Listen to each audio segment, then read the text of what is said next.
ماہ رمضان ہے، ہمیں کیا کرنا ہے؟ ماہ رمضان میں اللہ نے مجھے بلایا ہے، میں بیچ میں ہوں، ایک طرف شیطان مجھے بلا رہا ہے، ایک طرف اللہ مجھے بلا رہا ہے، اور میرے لیے بہترین چانس ہے، گولڈن آفر ہے۔ شعبان میں خدا کہتا ہے ایک دن روزہ رکھو گے 40 دعاؤں کو پورا کروں گا، 20 اس دنیا کی 20 آخرت، استغفار پڑھو گے اتنے گناہوں کو بخش دوں گا۔ آفر ہے، آپ لوگ خریدتے نا، یا دیوالی آفر یا کوئی آفر لگتا تو زیادہ شاپنگ ہوتی ہے نا، شاپنگ کا ٹائم۔ ایک چیز ماہ شعبان اور رمضان میں ڈیولپ کرنا ہے، وہ کیا ہے؟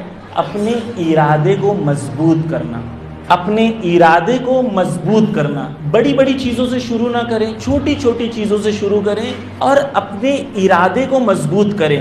مثال کے طور پر جو بھی چیز آپ کرنا چاہتے ہیں، 1 لائن 2 لائن اس سے شروع کریں اور کنٹینیوس کریں، جم والے کی طرح۔ پہلے دن جا کے اگر مجھے کوئی کہے کہ 50 کلو 40 کلو کے ڈمبلز اٹھائے ہیں، کیا ہوگا؟ مولانا اگلے دن مجلس پڑھنے نہیں آئیں گے۔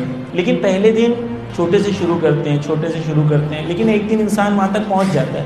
کب پہنچتا ہے؟ جب روز تھوڑا تھوڑا تھوڑا تھوڑا توجہ کے ساتھ کرے۔